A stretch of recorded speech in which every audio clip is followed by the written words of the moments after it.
your $20. Here's what you should have done. You should have took out $20, put it on your dashboard, continue with your $20 because you're not losing anything.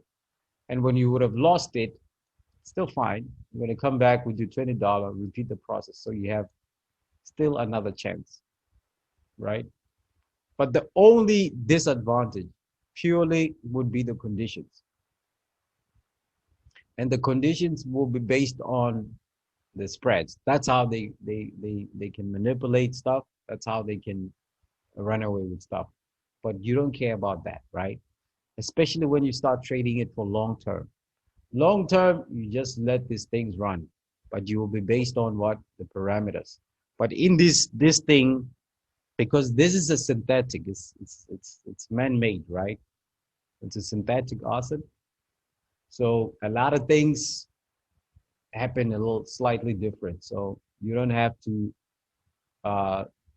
look into stuff like correlations and whatnot, unless if you're looking at the right correlation. But you will always look at the consolidation. Very important, because this consolidates a lot. This thing consolidates a lot.